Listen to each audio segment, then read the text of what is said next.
Hello friend, welcome to stock research centre. आज हम यहाँ पे बात करने वाले हैं यहाँ पे बजाज फाइनेंस के स्टॉक के बारे में। बजाज फाइनेंस का यहाँ पे Q3 का जो रिजल्ट है वो यहाँ पे कंपनी की तरफ से पब्लिश कर दिया गया है। NSE और BSE दोनों में आपको ये रिजल्ट देखने को मिल जाएगा। अब मेन मुद्दे की बात आती है कि बजाज फाइनेंस के जो Q3 के रिजल्ट रहे हैं वो यहाँ पे कैसे हैं, उसको कैसे हम एनालाइज करें, सारी चीजें यहाँ पे इस वीडियो में आपको देखने को मिल जाएंगी। कैसे हम एक एक पॉइंट को पकड़ते हैं यहाँ पे रिजल्ट में और उससे क्या यहाँ पे हम एक्सपेक्ट करते हैं यहाँ पे स्टॉक में मूवमेंट के लिए। तो चलिए यहाँ पे देखते हैं। उससे पहले अगर आप चैनल पे नए बने हैं प्लीज चैनल को सब्सक्राइब कर लें, साथ ही जो बेल नोटिफिकेशन है उसको ऑन कर लें। इससे क्या होगा, आपको प्रॉपर नोटिफिकेशन यहाँ पे देखने को मिल जाएगी। हमारा यहाँ पे 8.45 के यहाँ पे सब्सक्राइबर पहुंच गए हैं। इसको जल्द से जल्द यहाँ पे 10K तक पहुंचाने का यहाँ पे आप लोग प्रयास करिए। तो चलिए यहाँ पे स्टार्ट करते हैं। स्क्रीन पे तो हम ऑलरेडी आ गए हैं। यहाँ पे screener.in पे आ जाते हैं तो बजाज फाइनेंस का यहाँ पे अगर आप देखोगे, सॉरी ये बजाज फिंसल लगा हुआ है तो बजाज फाइनेंस कर लेते हैं। बजाज फाइनेंस यहां पे आ गए हैं screener.in पे। अगर आप देखोगे तो बजाज फाइनेंस यहाँ पे आज के दिन 1.5% का यहाँ पे अपसाइड मोमेंटम दिखाया है। आज के दिन यहाँ पे क्वार्टर के रिजल्ट भी यहाँ पे बजाज फाइनेंस के देखने को मिल गए हैं। अब मार्केट कैप कितना है ये चीज यहाँ पे देख सकते हो। मार्केट कैप से बहुत ज्यादा मतलब नहीं होता है लार्ज कैप कैटेगरी में है, बस हो गया इतना ही यहाँ पे मतलब रखना है। प्राइस अगर यहाँ पे आप देखोगे तो प्राइस यहाँ पे 7200 के करीब पहुंच गया है और इसका स्टॉक का जो हाईएस्ट प्राइस था वो यहाँ पे 8200 यानी करीबन 1000 रुपए का यहाँ पे अपने हाईएस्ट लेवल से यहाँ पे प्राइस क्या है, डाउन है। सॉरी। अब बात करते हैं स्टॉक का प्राइस टू अर्निंग रेशियो की। स्टॉक का प्राइस टू अर्निंग रेशियो अगर आप देखोगे तो यहाँ पे 32 पे यहाँ पे स्टॉक का प्राइस टू अर्निंग रेशियो है। बुक वैल्यू यहाँ पे अगर आप देखोगे तो 969 है, फेस वैल्यू 2 है। ये बेसिक इंफॉर्मेशन होती है किसी भी स्टॉक को यहाँ पे देखने के लिए। तो ये सारी चीजें तो अभी सभी देख रहे हैं, हमको क्या एक्स्ट्रा देखना है वो चीज यहाँ पे हम बात करते हैं। आ जाते हैं रिजल्ट में। रिजल्ट में अगर आप आएंगे तो क्वार्टरली रिजल्ट ये आपके सामने लगा होगा।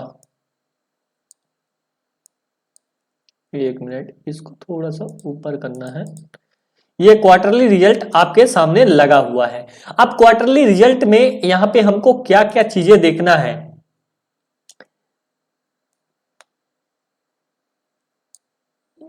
ये थोड़ा सा ऊपर नहीं हो रहा, नीचे कर लेते हैं। ओके ठीक है। तो यहां पे अगर आप देखोगे रेवेन्यू क्या हुई है, रेवेन्यू यहां पे इंक्रीज हुई है। 14,161 करोड़ के आसपास यहां पे रेवेन्यू है। पिछले क्वार्टर में 13,378 करोड़ के आसपास आई थी और अगर दिसंबर 2022 की बात की जाए तो यहां पे 10,787 करोड़ के आसपास यहां पे रेवेन्यू आया था। अब यहां पे कंपनी के कुछ खर्चे भी होंगे तो यहां पे खर्चे अगर आप देखोगे तो कंपनी के खर्चे यहां पे इंक्रीज हो गए हैं पिछले क्वार्टर से। ईयर वाइज तो यहां पे खर्चे इंक्रीज ही है, तो जिसके कारण यहाँ पे जो ऑपरेटिंग प्रॉफिट आता है यानी जो टोटल सेल्स हुई है उसमें यहाँ पे इंटरेस्ट को घटा दिया जाए, एक्सपेंसेस को घटा दिया जाए तो वो क्या आता है, यहाँ पे प्रॉफिट आता है। तो ऑपरेटिंग प्रॉफिट इनका आया है 5,065 करोड़ के आसपास। पिछले क्वार्टर यहाँ पे करीबन 4,900 करोड़ के आसपास यहाँ पे प्रॉफिट हुआ था। तो क्वार्टर ऑन क्वार्टर तो जंप देखने को मिल गया है। अब ईयर ऑन ईयर भी अगर आप देखोगे यहाँ पे तो 4,129 करोड़ से प्रॉफिट बढ़ के हो गया है 5,065 करोड़ के आसपास। तो प्रॉफिट में अच्छा खासा जंप देखने को मिला है यहाँ पे, ईयर वाइज भी क्वार्टर वाइज भी। सेल्स में भी यहाँ पे जंप देखने को मिला है। अब बात करते हैं यहाँ पे इन्होंने टैक्स कितना पे किया है। टैक्स अगर आप देखोगे तो 26% यहाँ पे टैक्स पे किया है। टैक्स देखना बहुत जरूरी होता है। कभी कभी कंपनी क्या करती है, टैक्स इस क्वार्टर में पे नहीं की तो यहाँ पे प्रॉफिट आपको ज्यादा देखने को मिल जाएगा और अगले क्वार्टर में कंपनी ने ज्यादा टैक्स पे कर दिया तो वहां पे प्रॉफिट कम देखने को मिल जाएगा। तो सारी चीजें यहां पे देखनी है। तो टैक्स कंपनी जितना यहां पे कांस्टेंट पे करती है वही यहां पे कंपनी ने क्या किया है, टैक्स पे किया है। उसके बाद जो इनका नेट प्रॉफिट निकल के आया है वो आया है 3640 करोड़।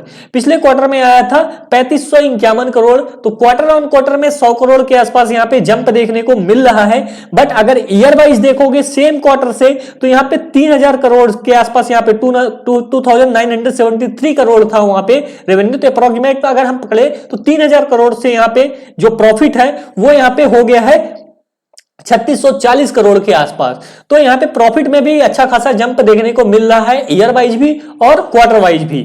अब आ जाते हैं यहाँ पे शेयर होल्डिंग पैटर्न क्या है। शेयर होल्डिंग पैटर्न में क्या यहाँ पे स्थिति दिखाई दे रही है, और रेवेन्यू यहाँ पे जो है रिजर्व कितना है कंपनी के पास, वो भी यहाँ पे देख सकते हैं। रिजर्व यहाँ पे क्या हो रहा है, रिजर्व कंटिन्यूअसली यहाँ पे कंपनी का क्या है, बढ़ रहा है। तो रिजर्व भी यहाँ पे देख सकते हो। कैपिटल वर्क इन प्रोसेस में कुछ खास नहीं है। और अगर यहां पे देखा जाए शेयर होल्डिंग पैटर्न, यानी कितना माल किसके पास पड़ा है, कितना स्ट्रॉन्ग हैंड में है, कितना वीक हैंड में है, ये चीजें भी यहां पे आपको एनालाइज करना है। अगर माल ज्यादा वीक हैंड में पड़ा है, यानी पब्लिक के पास पड़ा है, तो यहां पे वो स्टॉक कमजोर माना जाएगा।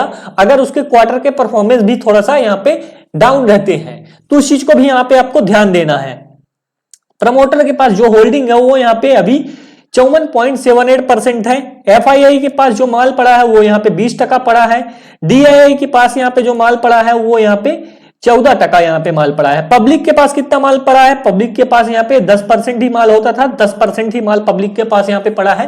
तो पब्लिक के पास यहाँ पे ज्यादा होल्डिंग नहीं है। 90% जो माल है यहाँ पे वो किसके पास पड़ा है, स्ट्रॉन्ग हैंड में, यानी FII, DII, foreign portfolio investor जो है यहाँ पे, एचएनआई, हाई नेटवर्थ इनकम वाले, इनके पास माल पड़ा हुआ है। तो अब यहाँ पे देख लेते हैं इसके साथ टेक्निकल चार्ट पैटर्न क्या बन रहा है, वो चीज भी यहाँ पे अगर आप देखना चाहो तो देख सकते हो।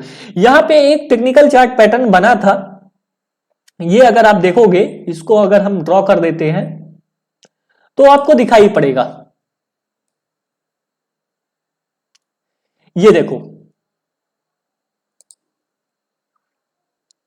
ये कैसा बन रहा है, एक reverse head and shoulder pattern यहां पे फॉर्म हो रहा है।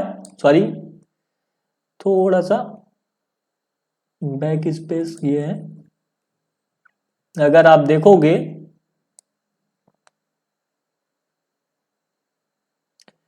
तो ये एक reverse head and shoulder pattern यहां पे बना रहा है, और उसका ब्रेकआउट दिया, रिटेस्ट किया, और फिर से यहां से ब्रेकआउट देने के लिए रेडी हो चुका है। तो पूरा का पूरा एक reverse head and shoulder pattern यहां पे बना है, और जिसका टारगेट यहां पे जो आएगा वो यहां पे 5000 इसका बेस था, सॉरी 5500, और इसका जो बेस लाइन है वो यहाँ पे 8000 के आसपास है।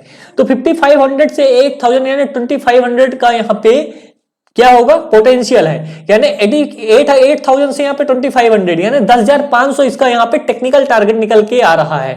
तो जो जिन लोगों को यहाँ पे वीडियो समझ में आया हो, चीजें समझ में आई हो, वीडियो को लाइक करें, चैनल को सब्सक्राइब जरूर करना है, और बेल नोटिफिकेशन को ऑन जरूर करना है।